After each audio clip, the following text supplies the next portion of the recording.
Hey, Purpose Factory community, let's talk about it. All right, in dealing with a lot of the young men as they pursue their purpose in life and they're starting to make their transition, I've come across a issue that it's kind of prevalent in a lot of different subjects and situations that I've seen in different clients that I've dealt with, and I wanted to shed some light on it.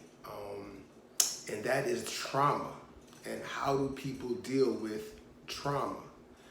A lot of young ones, at-risk youth, and even returning citizens that have given time and paid their debt to society through going to prison.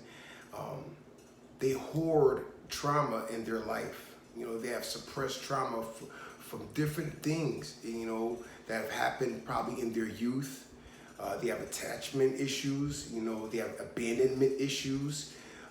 There's just so many different things that traumatize a young person that sometimes follows them into their adulthood, and is a lot of times the reason why they continually have adjustment skills to society. Because even though in the system, when they, either incarcerate these gentlemen or put them in boys' home, they're speaking to the problem, but not getting to the root. And I believe that it's important to get to the root if you really want to change the course of a person's life. And part of that is addressing the trauma that people have suppressed within themselves. There is 3 stages of trauma that I've came across in my studies that I just want to speak about. I am not a therapist, I'm not a psychiatrist, but the Purpose Factory does have an alignment with a professional licensed therapist to be able to help youths when I do deal with them, and I realize that my counseling or coaching skills is not enough for that particular person. I do align them with a therapist to speak deeper on a more one-on-one, more private session, because I believe that as they go through my program, if they're working with a therapist, it can be able to help them just, alleviate some of these issues out of their mental selves, and just release them so they can be able to really grow and flourish on their journey. So let's talk about a few of the stages of healing trauma, because I want to speak to the first one, and these are not really like all in order. I'm just going to speak to them like individually, because I believe that they all have a different definition. I believe at the beginning, when you're dealing with trauma, it's like you're looking for safety and stability. And speaking with a lot of people, young ones especially, when they're trying to figure themselves out and they have no direction, I hear a lot of them, turn to self-medicating. They do a lot of risky behavior.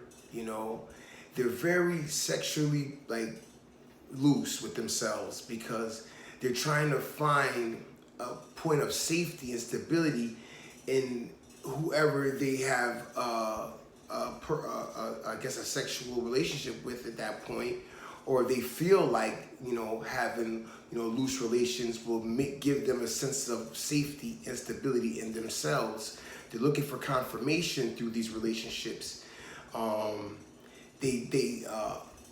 They drink a lot, they alcohol abuse a lot also, in trying to find this safety and stability.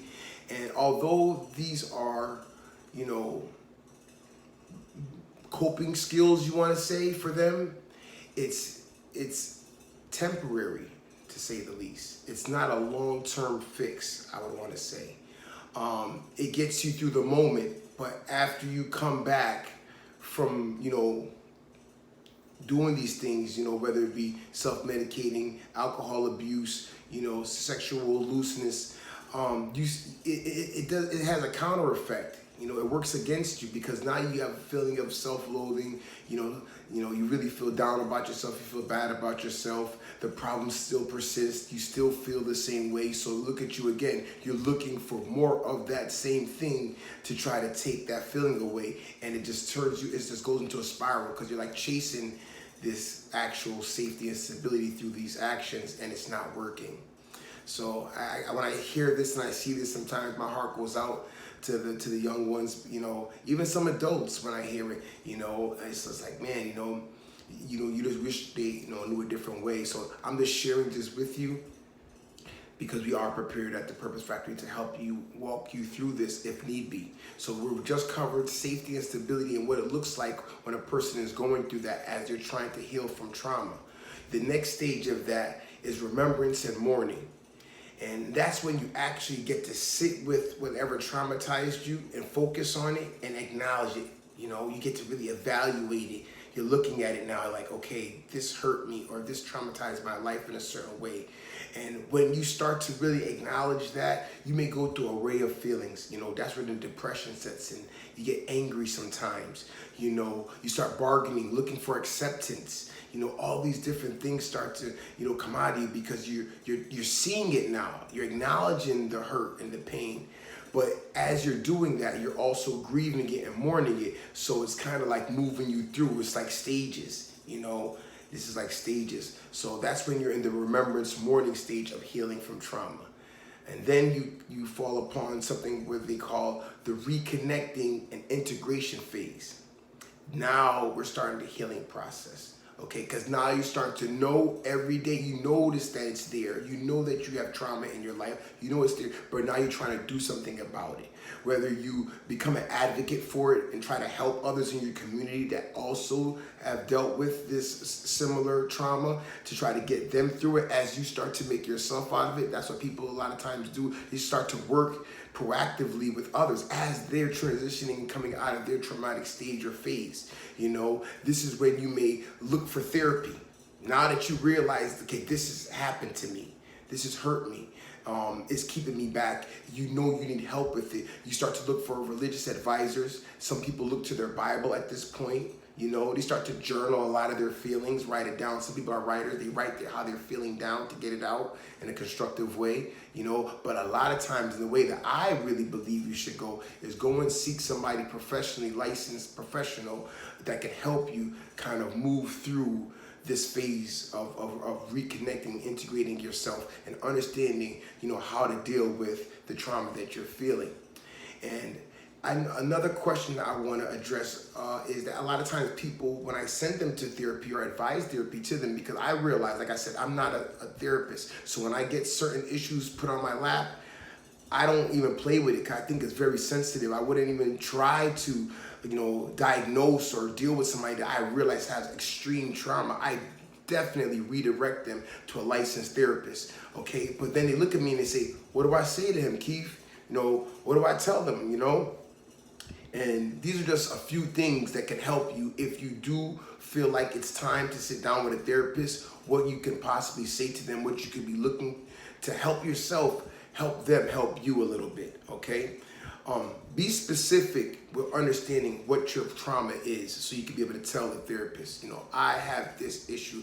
I lost my dad, or, I lost my brother, I lost my friend to gun violence. I lost my mother to overdose of drugs. Whatever it may be specific with whatever the trauma is you're dealing with, okay? And then inside of yourself, be able to know where you would like to be, so you can at least tell the therapist, okay, I want to be here. I want to be able to go to sleep at night. I want to be able to start having these racy thoughts. I want to be able to live a productive life and move forward and be emotionally balanced. That's what helps to be understanding what your outcome is for you. What would you like to see out of this therapy? Okay, this is only going to help the therapist work with you a little bit easier. After that, sit with the therapist and set up a goal basis. Like, okay, I would like to see this happen in this amount of time. Is that possible? And see what they say and to speak with them. Because I believe that having goals that are like, time bound is necessary in certain things. You want to be able to see where you're going and see your progress and be able to evaluate your progress as you're going to see this therapist, But yeah, that's just a few things to help you get going in dealing with trauma, because I realize that's something that stands between you and truly gaining, traction and finding your purpose in life.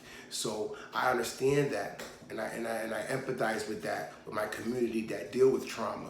So I do have these things set up to be able to help you. I would like to help you, but when I see that my skill base reaches its limit, I definitely have people on deck to be able to redirect you here at the Purpose Factory to help you with that. All right, so don't be afraid to reach out. Don't be afraid to speak out. You're not alone. Know that, okay? So that's the message of today, try and know that we're here to help you deal with all stages of your trauma, and it's okay. All right, so please leave a comment, like and subscribe to the channel, and I'll see you on the next one.